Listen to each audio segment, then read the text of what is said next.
Salut les amis, j'avais le goût d'une petite réflexion aujourd'hui sur qu'est-ce qui se passe en dedans de soi, comment se reconnecter en dedans de soi avec l'autre. C'est plus important que jamais, j'en ai parlé un petit peu dans des derniers lives, mais je vous pose deux questions en commençant. Avez-vous le sentiment, sans culpabilité là, avez-vous le sentiment ces temps-ci d'être vraiment en maîtrise de vos émotions, de votre intériorité? Ça brasse beaucoup socialement, ça brasse dans nos vies, ça brasse parce qu'on est amené à avoir une nouvelle conscience de soi, autant dans les événements que dans la réorganisation sociale et personnelle. Donc, je serais curieuse de voir, sans vouloir rentrer dans votre intimité, quels sont vos états intérieurs ces temps-ci? Est-ce que vous ressentez plus de fatigue? Est-ce que les émotions sont plus à fleur de peau?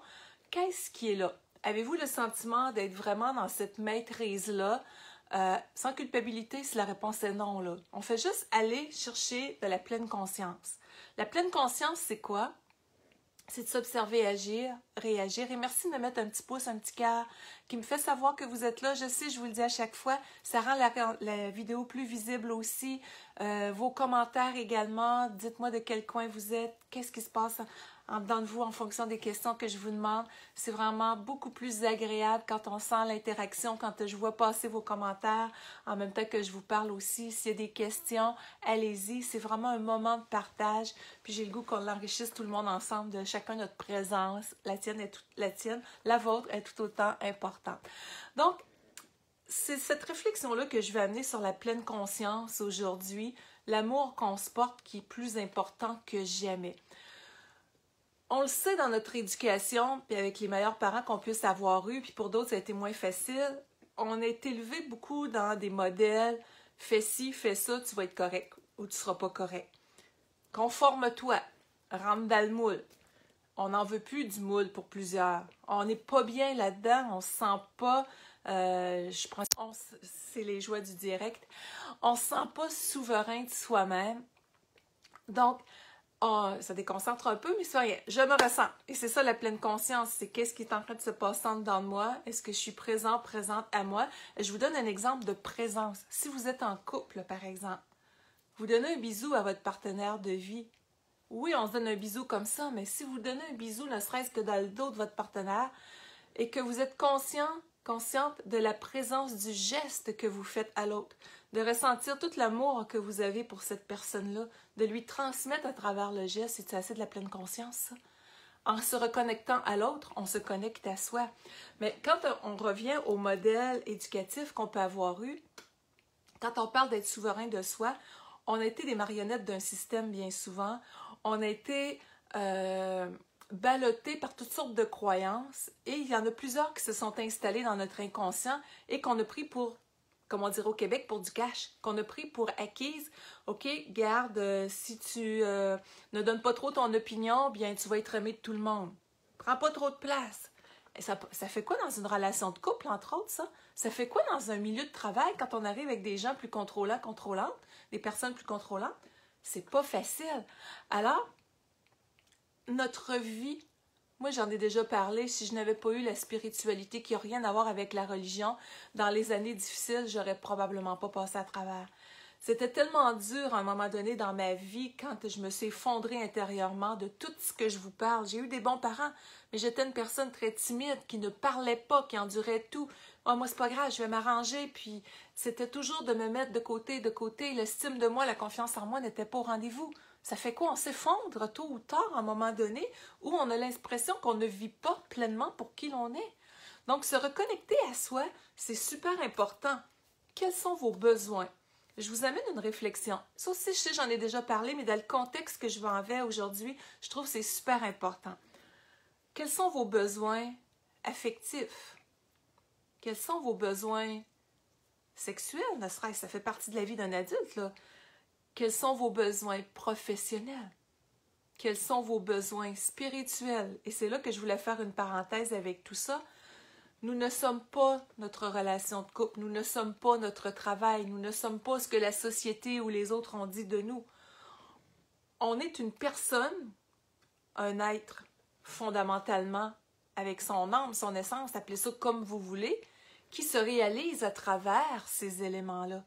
Mais on a marché à l'envers complètement. OK, si on est dans le rationnel, puis qu'on prend les bonnes décisions, puis tout ça, c'est important. Mais on a marché à l'envers où est-ce qu'on a rentré dans des conformités, dans des moules qui nous ont donné une identité. On ramène ça dans une relation de couple. Si on ne sait pas qui qu'on est vraiment, puis qu'on a de la difficulté à donner notre opinion, puis à prendre notre place, puis qu'on a l'identité de quelqu'un qui doit se soumettre, qui doit être contrôlant, on n'est pas en train de se réaliser comme être. On est en train de se réaliser selon des concepts qui nous ont été proposés et qu'on a achetés. Donc, aujourd'hui, quand on dit on a appris à rationaliser, fais ci, fais ça, à aimer de telle façon, si tu fais telle chose, si tu agis de telle façon, tu vas être aimé, sinon tu vas être puni. On les répète encore à l'âge adulte, ces vieux concepts-là. Je serais curieuse de voir des exemples de ça. Si vous en avez qui vous viennent en fonction de votre éducation. Moi, je me souviens en coaching une fois, une personne me dit mon père partait travailler toute la semaine, puis quand il revenait, j'avais hâte de le voir vraiment, puis je m'assoyais dans les marches d'escalier pour le voir arriver. Et quand il rentrait dans la maison, elle dit, cette personne-là me dit, j'ai le souvenir qu'une fois, moi, c'était des câlins bisous que je voulais de mon père. Et ma mère avait dit tout ce que j'avais fait de supposément pas correct, et mon père était venu me donner la fessée. Et il y en a d'autres qui ont été accueillis avec amour aussi. Donc, la façon dont on a été aimé petit va déterminer aussi la façon dont on va être en relation avec soi, avec les autres, dans un couple. Ça fait-tu du sens pour vous autres? Donc, si on a été aimé avec plein de douceur, de tendresse, puis tout ça, on a beaucoup plus de chances d'avoir une relation ou des relations, parce qu'on est à une époque qu'on a souvent plus qu'une, là, qui vont avoir quand même fondamentalement de la douceur. Et même encore, c'est pas un absolu. Parce que si on est élevé dans la douceur, c'est beau. Mais si on n'a pas appris tout à fait à prendre notre place, on va s'attirer des gens qui peuvent être contrôlants, manipulateurs. Vous comprenez? Donc, c'est quoi le message que je veux ressortir aujourd'hui vraiment? Quels sont vos besoins? Autorisez-vous à les écouter. C'est important que vous croyiez en votre potentiel. Il n'y a personne plus beau, plus fin qu'un autre. Mais le manque d'estime de soi est tellement présent. Je vois tellement de gens qui ont besoin d'être revalorisés. Dis-moi que je suis beau, je suis fine, c'est correct, c'est pas correct ce que j'ai fait. Validé par l'extérieur. C'est beau les compliments puis tout ça. Mais on a besoin de se valider soi par rapport à soi aussi. De se voir aussi beau, aussi fin que qui que ce soit. Sinon, on donne notre pouvoir à l'autre, puis après ça, on se demande pourquoi on n'est pas bien. On est à l'heure de reprendre notre pouvoir personnel plus que jamais dans notre vie. On veut ça fondamentalement. Et tant qu'on ne le fait pas, tant qu'on ne se bouge pas dans ce sens-là, puis qu'on ne prend pas des actions concrètes, bien, est-ce qu'on répond oui à la question suivante? Est-ce qu'il y a de la joie, de l'aisance, de la légèreté dans qu'est-ce que je suis, dans qu'est-ce que je fais? Souvent, la réponse va être non si on ne s'engage pas vraiment dans ce sens-là. Alors, je vous pose une autre question. À quoi avez-vous besoin de dire stop en ce moment? Si vous êtes à l'aise de le mettre dans les commentaires, dites-le. Sinon, vous gardez ça pour vous dans votre intimité, mais ne serait-ce que de se poser la question intérieurement. Alors, qu'est-ce qui est là? À quoi j'aurais besoin de dire stop en ce moment? Et la deuxième question, à quoi c'est important que je continue de dire oui en ce moment? Oui à qu'est-ce qui va déjà bien? Oui à accepter, entre guillemets, j'aime pas le mot, mais à reconnaître que tout ce qu'on a vécu, ce sont quand même des expériences. Le but n'est pas de blâmer notre passé, on n'est plus là. Le seul pouvoir qu'on a, c'est ici maintenant, et de créer un futur qui est favorable. Donc, ce que je vous amène, c'est des bases de compréhension, puis vous le savez, là, on ne s'apprend rien de nouveau là-dedans, mais on ne peut pas le changer le passé, on ne peut pas changer nos parents, on peut changer quelque chose, par exemple, nos programmations. Ça, c'est quelque chose qu'on peut changer. Moi, je le fais toutes les semaines avec les gens en programmation neurolinguistique. Je suis diplômée là-dedans, ça fait 25 ans que je pratique, puis c'est de même que je m'en suis sortie, entre autres. J'ai étudié en hypnose, et l'hypnose, pour moi, c'est pas des ouh là. C'est vraiment s'amener dans un état intérieur de profondeur, de connexion avec soi. Et quand je travaille en PNL, bien, c'est là que je vais juste faire un petit test parce que j'ai une nouvelle fonction qui est là. J'espère juste que ça ne coupera pas. On me demande des fois, il y a des personnes qui veulent s'ajouter, puis ça me dit, telle personne veut s'ajouter à la vidéo. Je fais le test de voir comment, OK. Donc, c'est ça. on a besoin de revenir à cet alignement intérieur, vraiment, vraiment. Donc, ça m'a fait perdre le fil, effectivement. Je ne me souviens plus exactement sur quelle phrase que j'étais, mais revenir à soi. C'est à quoi j'ai besoin de dire oui. Ah, c'est ça. Je disais, on ne peut pas changer le passé, mais on peut changer nos programmations. Nos programmations, c'est comme des codes à barre. Prenez un produit à l'épicerie, vous prenez ce produit-là, une boîte de céréales, par exemple, vous la passez sur le lecteur électronique, elle sort toujours au même prix. Vos programmations qui vous amènent de l'inconfort, alors ça va faire quoi? C'est que ça vous amène à reproduire tout à les mêmes scénarios. Stop d'être trop gentil. Je vois ça au passage, là, il y a beaucoup de choses qui défilent. C'est très, très bien dit, ça. Stop d'être trop gentil. Parce que, avec qui c'est important d'être le plus gentil ou gentille? Avec soi. C'est ça qui est super important.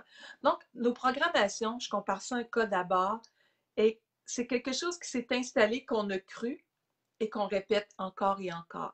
Donc, quand on s'observe agir, réagir et tout ça, déjà là, on contribue à défaire ces structures-là. Quand on se pratique à dire non, pardon, à prendre notre place, on évolue dans ce sens-là. Puis si on a besoin d'aide, on va s'en chercher. Moi, je ne me suis pas sortie de là toute seule à l'époque. Ça m'a pris de l'aide aussi. Et encore là, on reste des humains. Des fois, oups, c'est des petites choses qui vont repopper. J'ai 2, 3 amis qui sont dans le domaine, puis on s'entraide justement. Et puis, ça fait toute la différence. Alors, je vois qu'il y a des questions qui sont là. J'irai y répondre quand je vais avoir terminé. Ça va plus vite vos partages et tout ça que je fournis à à les voir. Si vous avez le goût d'aller plus loin dans comment se reconnecter à soi, si vous êtes en couple, comment se reconnecter à l'autre, ou si vous êtes célibataire, comment tellement bien se reconnecter à soi que quand vous allez rencontrer quelqu'un, ça va être plus facile, eh bien, je vous invite dès mardi. Je vous ai mis un lien en haut de la vidéo. Pour ceux qui entendaient cet appel-là en dedans, ceux et celles qui entendaient un appel qui est là aujourd'hui, c'est une façon de pouvoir aller plus loin et de passer à l'action en ce sens. J'ai créé une toute nouvelle formation sur 3 semaines, 3 rencontres de 2 heures en live. Je suis avec vous autres comme on est là, sauf qu'on va être sur Zoom. On va se voir, vous allez pouvoir poser vos questions et je vais vous amener un contenu. Allez voir sur le lien, vous avez tout ce qui est là qui est détaillé. Sur quelle fréquence vous êtes branché au quotidien? Comment on rebâtit l'estime de soi? Comment on se fait assez confiance pour en arriver à prendre notre place dans notre vie puis se connecter à soi comme ça? Avant de pouvoir se connecter avec quelqu'un, c'est important de se connecter à soi. Sinon, on confie un contrat à quelqu'un d'autre, puis on n'a pas le droit de faire ça. Donc, on se remplit soi, on partage ça avec l'autre, et ça va faire toute la différence.